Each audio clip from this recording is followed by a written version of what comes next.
The office smelled of burnt coffee and toner when my manager, Clive, called me into the glass conference room. My stomach dropped the moment I saw the CEO waiting inside. These surprise meetings never meant good news. But what made my blood run cold was the smug young man standing beside them in an overpriced suit that screamed family money.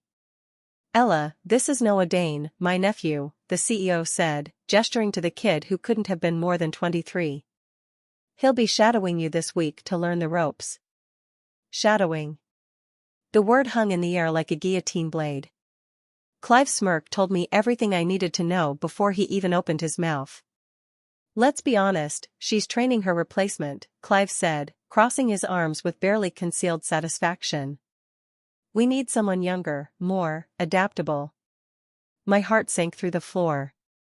10 years of 60-hour weeks, 10 years of building this operations department from chaos into efficiency, 10 years of loyalty, erased because the CEO's nephew needed a job. The kid grinned like he'd already won a prize he hadn't earned. By noon on Noah's first day, he was sitting at my desk, spinning in my chair like a child playing office. The entire team watched as he pawed through my carefully organized files, leaving fingerprints on documents I'd spent weeks perfecting. "So, you're like the office mom," he said loudly enough for everyone to hear, that condescending grin never leaving his face. "Making sure all us kids stay in line?" The team laughed, not because it was funny, but because laughing with the CEO's nephew seemed safer than defending me. My cheeks burned with humiliation. The air grew thick with his cheap cologne mixed with the sharper scent of betrayal. When Clive walked by, he clapped Noah's shoulder with paternal affection he'd never shown me. "Learn fast, kid. We'll have to make some hard decisions by month's end about restructuring." Everyone in that office knew exactly what hard decisions meant. And everyone avoided my eyes as I stood there, being erased in real time. At lunch that day, Noah dropped a coffee cup onto my desk, not handed, dropped, spilling brown liquid across the quarterly report I'd worked on all weekend. The one due tomorrow. The one that had taken 40 hours to complete. "For the mentor," he said with that same infuriating smirk, not even bothering to help clean up the mess. "You know, since you're showing me everything." I stared at the brown stain spreading across pages of analysis and projections, watching my work literally dissolve. My hands trembled, not with fear or sadness, but with something colder. More focused. More dangerous. That was the exact moment I decided, if they wanted me to train my replacement, I would train him. Oh, I would train him thoroughly. I'd make absolutely certain this training left a permanent mark on everyone who thought I was disposable. The question wasn't whether I'd fight back. It was how devastating I'd make the lesson. Later that week, Clive called an all-staff meeting. I knew what was coming before he even opened his mouth. "You develop instincts after a decade in corporate warfare. I'm pleased to announce that Noah Dane will be taking over operations next month," Clive said, his voice dripping with false enthusiasm. He gestured toward me with theatrical magnanimity. "We want to thank Ella for helping with this transition. Her experience has been valuable." It wasn't gratitude. It was mockery wrapped in corporate speak. The applause that followed felt like knives, polite, obligatory, pitying. Noah's grin widened. Some people laughed, probably at some inside joke I wasn't part of anymore. The words blurred as rage and humiliation twisted inside my chest like competing storms. But on the surface, I remained perfectly still. Perfectly polite. I smiled with my mouth while my mind calculated angles of attack. Quiet. Professional. Dangerous. Because the loudest revenge is always the one nobody sees coming. That evening, I sat alone in my apartment, staring at 10 years of detailed notes spread across my dining table. Operations manuals I'd written. Process improvements I'd implemented. System architectures I'd designed. A decade of institutional knowledge that existed nowhere else but in my head and these documents. They thought they could replace me with a 23-year-old who didn't know the difference between net and gross margins. Who'd never handled a vendor crisis. Who probably thought operations meant keeping the coffee machine full. I poured myself a whiskey, something I rarely did on weeknights, and opened a fresh document on my laptop. My fingers hovered over the keyboard for only a moment before I began typing. Title: Operations Training Manual, Proprietary Guide for Noah Dane. If they wanted a manual to replace me, they'd get one. The most comprehensive training guide ever created. Every detail is documented. Every process explained. Perfectly. Poisonously. Permanently. I spent 3 weeks building that manual. It was a masterpiece of technical writing, 200 pages of procedures, workflows, approval chains, vendor contacts, system access protocols. Everything Noah would need to run operations. With one crucial difference: modifications. Small ones. Subtle ones. The kind you'd only notice after it was too late. Numbers slightly off in budget calculations, not enough to catch immediately, but enough to compound into chaos over months. Approval chains rerouted to email addresses that didn't quite exist anymore. Vendor contacts with one digit wrong in phone numbers. System passwords that would work for exactly 30 days before triggering security locks.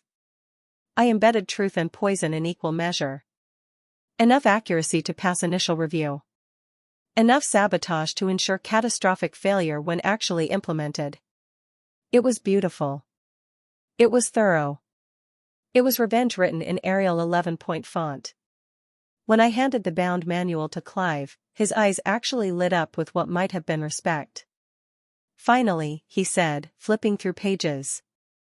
Something organized. Professional. This is exactly what we needed. Noah, standing beside him, nodded with the confidence of someone who'd never actually had to earn anything. Thanks, mentor, he said, that same condescending tone he'd used since day one. I'll make you proud. I smiled, genuinely this time. Oh, Noah. I'm absolutely certain you will. For about 2 weeks. The double meaning sailed completely over his head. Clive thanked me for being such a team player about this transition. They both shook my hand like we were all friends collaborating toward mutual success. Neither noticed the satisfaction in my eyes. Neither understood that they were holding their own execution orders, beautifully formatted with a table of contents and everything. They threw a farewell lunch on my last day. Balloons in corporate colors. A cheap grocery store cake with "Thanks Ella" in blue icing. The same colleagues who'd watched my humiliation now gave speeches about what a pleasure it had been working with me. Don't be a stranger, Clive said, raising a plastic cup of flat soda and toast. You're always welcome to visit. Noah stood, holding his own cup high. To Ella, the best teacher I ever had. You made this transition so smooth. His smirk suggested he thought he'd won some kind of victory. I raised my cup too, meeting his eyes with a calm I didn't entirely feel. To lessons that last, I said clearly. The kind you never forget. No one caught the double meaning except me. They clinked plastic cups and ate terrible cake and went back to their desks, completely unaware that I'd just activated a time bomb with a very specific countdown. A week after my departure, my phone buzzed with a text from Simone, a former colleague who'd always been decent to me. Noah messed up the quarterly data submission. Somehow all the numbers are wrong. People are starting to panic. I was sitting in a coffee shop, applying to new jobs, when the message came through. I set down my latte and allowed myself a small, private smile. It had begun. Right on schedule. The manual I'd crafted so carefully was doing exactly what I'd designed it to do, creating confusion slowly enough that Noah wouldn't immediately realize he was following flawed instructions, but quickly enough that the damage would compound before anyone could stop it. I typed back, "That's unfortunate. Hope they figure it out." Then I ordered another coffee and updated my LinkedIn profile. Patience, I'd learned, was just as important as planning. Within days, the complaints escalated. Vendors were calling about unpaid invoices, all routed to the fake approvals at operations email address I'd embedded in the manual. The kind of address that looked official but led nowhere. Orders weren't being placed. Systems were locking people out. Reports weren't generated correctly. The operations department I'd built into a well-oiled machine over 10 years was becoming a disaster zone in less than 2 weeks. Every procedure Noah followed from my manual led to another small catastrophe. And because everything looked professional and official, nobody suspected the manual itself was the problem. They thought Noah was incompetent. Which, to be fair, he was, but even a competent person would have struggled with instructions deliberately designed to fail. The system I'd created was mathematically precise. One wrong number in the formula, and the whole operation tangled like thread in a storm. Beautiful. Systematic. Inevitable. The real chaos hit during the quarterly board meeting. Simone texted me updates in real time like she was reporting from a war zone. Noah had tried to present the financial overview I'd trained him to prepare. Charts didn't align with spreadsheets. Profit margins contradicted expense reports. Budget projections were off by hundreds of thousands of dollars. Clive's face went white, Simone wrote. The CEO is asking how this happened. Noah tried to explain that he followed your manual exactly. Clive is furious. I imagined Noah standing there, sweat on his brow, that smug confidence finally cracking as he realized the instructions he'd followed so carefully had led him straight off a cliff. I imagined Clive's horror as his nepotism experiment imploded in front of the people who mattered most. You assured me he was ready. I could almost hear the CEO shouting. Noah would stammer. Make excuses. Blame me. But the damage was done. That evening, my phone rang. Clive's number. I let it go to voicemail, then listened to his message while cooking dinner. His voice was strained, desperate, completely different from the condescending tone he'd used during my transition. Ella, we need your help. There's been some confusion with the operations procedures. Noah is struggling with the implementation. Can you come in and help us sort this out? We'd really appreciate it. I deleted the message and finished my pasta. An hour later, he called again. Then texted. Then emailed. The desperation was palpable and delicious. Finally, I called back. Clive, I said pleasantly. How can I help? We need you to come in and help clarify some procedures. I sipped my wine, letting the silence stretch. I'd love to help. My consulting rate is $400 an hour. Minimum 4-hour blocks. Plus expenses. The silence on his end was profound. That's quite steep. That's my rate. Take it or figure it out yourself. More silence. Then, reluctantly, we'll be in touch. 2 days later, I walked back into the office, not as an employee, but as a paid consultant. The energy was completely different from my last day. The same people who'd watched my humiliation without protest now stood when I entered. Offered coffee. Asked if I needed anything. Noah avoided eye contact entirely, hunched at a desk that was no longer mine, surrounded by printouts of my manual with sections highlighted and notes scribbled in margins. His confident swagger had evaporated, replaced by the posture of someone drowning and searching desperately for a life raft. The air smelled different too. Not coffee and toner anymore, but something sharper. Fear mixed with desperation. The scent of an office in crisis. I smiled professionally and asked to see their current disaster. Time to appear helpful while actually documenting everything for my next move. While consulting to fix the mess, I requested access to financial systems to understand the scope of the problem. Nobody questioned it. I was the expert, after all. The person they should never have forced out. That's when I found something unexpected.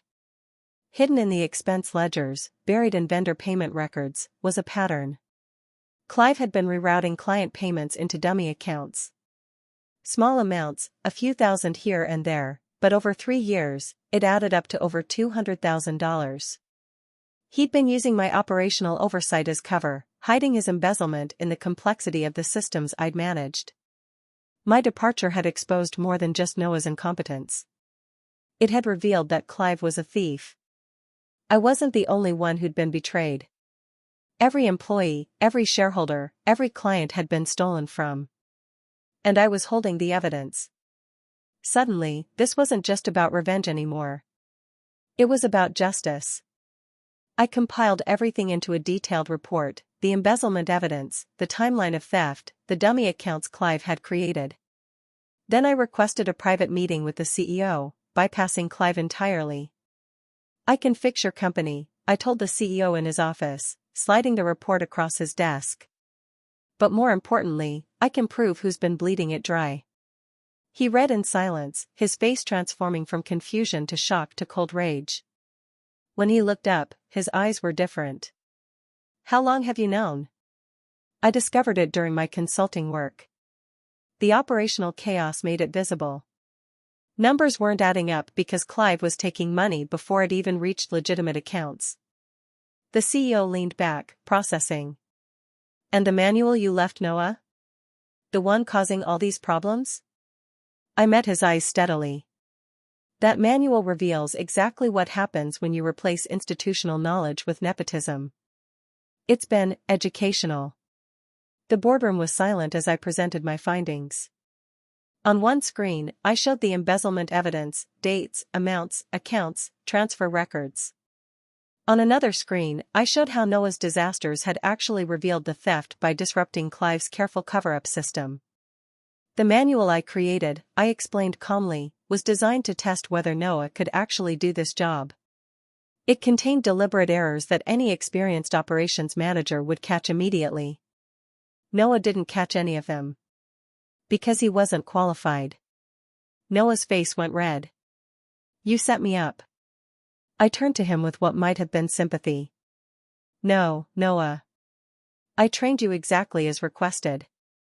I showed you what happens when you follow instructions without understanding the system behind them. That's called education." The CEO's expression was unreadable. Clive, pale and sweating, said nothing. "You could have destroyed us," the CEO finally said. "I could have," I agreed. "But I chose to save it instead. The question is, will you?" Clive was escorted from the building by security within 2 hours. No goodbye lunch. No cake. No speeches. Just a cardboard box of personal effects and a police escort investigating fraud charges. I watched from the window as he walked to his car, his career and freedom collapsing simultaneously. Part of me felt vindicated. Part of me just felt tired. The CEO found me still standing there. "You understand this company better than anyone," he said. "Including me, apparently. Will you stay?" "Not as an employee.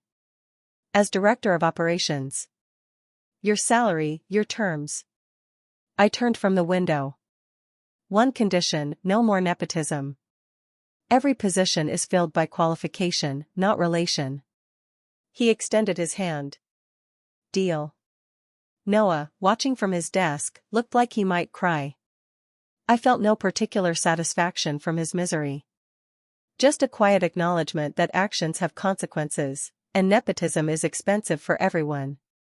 Noah approached me the next day, his earlier arrogance completely gone.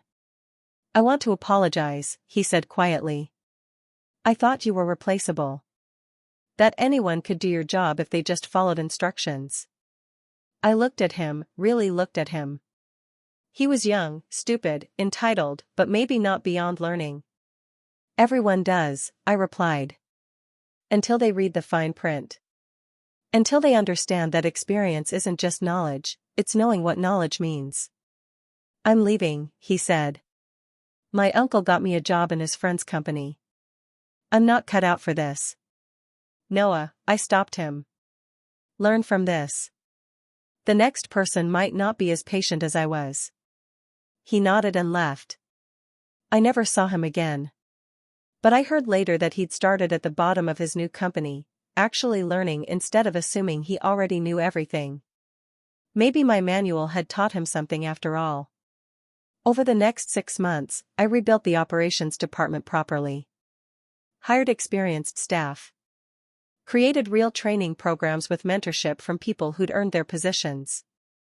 streamlined processes that actually worked instead of ones designed to fail. The office culture changed too. People worked harder but complained less. Efficiency improved. Morale lifted. Profits increased by 18% in my first quarter. Word spread through the industry. The woman who'd been forced out, who'd exposed corruption, who'd turned her betrayal into a blueprint for corporate justice. Recruiters called offering positions. Business magazines requested interviews. I declined most of it. I wasn't interested in fame. I was interested in doing the work properly, the way it should have been done all along, if ego and nepotism hadn't gotten in the way. At a leadership conference 9 months after my return, I sat in the audience listening to a keynote speaker discuss employee retention. Never underestimate your quiet employees, the speaker said. They're not just doing their jobs. They're writing the manuals, building the systems, creating the institutional knowledge your company runs on. Lose them carelessly, and you lose more than you know. People around me nodded thoughtfully. None of them knew I was sitting right there, the cautionary tale they were being warned about. I smiled and took notes. The irony was delicious. They had no idea how literal that advice was. How true. How much a single manual, written carefully, could change everything. A business journalist tracked me down for an interview. Is it true, she asked over coffee, that you took down your former boss with a deliberately flawed training manual? I considered how to answer. The truth was complex, part revenge, part justice, part lesson in consequences. I prefer to call it a learning experience, I finally said. For everyone involved. Some people are calling you ruthless. Some people confuse ruthlessness with refusing to be a victim. I stirred my coffee thoughtfully. I didn't destroy that company. I revealed what was already broken. There's a difference. She published the interview with the headline, "The Manual That Changed Everything, How One Woman's Training Guide Exposed Corporate Corruption." It went viral in business circles. I received hundreds of messages from people sharing their own stories of workplace betrayal. I'd accidentally become a symbol. I wasn't sure how I felt about that. 6 months later, our company won an industry award for operational excellence and ethical leadership. The CEO credited me publicly during his acceptance speech. Ella Morgan turned what could have been sabotage into strategy, he said into the microphone, cameras flashing. She showed us that institutional knowledge matters. That experience matters. That loyalty should flow both ways. We're better because she refused to let us fail. The applause that followed was real, not pity, not politics, not obligation. Real respect from people who understood what I'd done and why. Standing on that stage beside the CEO, holding a glass award I hadn't expected, I felt something shift. The anger that had driven me for months finally loosened its grip. I'd won. Not just revenge, actual victory. The kind that rebuilds instead of just destroys. A week after the award ceremony, I received a handwritten letter. No return address, but the postmark was from 3 states away. I recognized the handwriting immediately. Clive. You ruined me, the letter said. My career is over. My reputation was destroyed. My family won't speak to me. I lost everything. But you were right. I got greedy. Forgot that people aren't disposable. I thought I could get away with it forever. You taught me that consequences exist, even for people who think they're untouchable. I deserved what happened. I read it twice, then placed it in my desk drawer. Some victories don't need responses. Some lessons speak for themselves. I never replied. There was nothing left to say.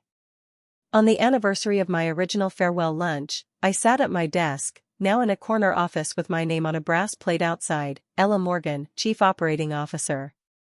The infamous manual that had started everything sat framed on the shelf behind me, under glass like a museum piece. When new interns asked about it during office tours, I'd smile and say, "That's our company's most important training document. It teaches 2 lessons, how to run operations properly, And what happens when you underestimate the wrong person? They'd laugh nervously, not sure if I was joking. I never clarified. Some lessons are best learned through wonder and caution. The office still smelled of coffee and toner, but now it smelled like something else too. Success. Purpose. Respect earned through competence rather than connections. My phone buzzed, another former colleague from a different company, asking advice about handling a similar situation. I'd become an accidental mentor to people facing corporate betrayal. Document everything, I told her. Know your worth. Never train your replacement unless you're doing it on your terms. And remember, the best revenge isn't destruction. It's building something better from the ashes. After the call, I returned to reviewing quarterly projections. Real numbers this time. Accurate procedures. A company that worked because it was built properly, not because someone was cutting corners or covering theft. Outside my office, the team buzzed with productive energy. No more nepotism. No more disposable employees. Just people doing work that mattered. The manual sat on its shelf, a reminder that betrayal can be a beginning instead of an ending. That quiet people aren't weak, they're just calculating the right moment to speak. And when they finally do speak, their words reshape entire companies. Do not forget to like, share and subscribe.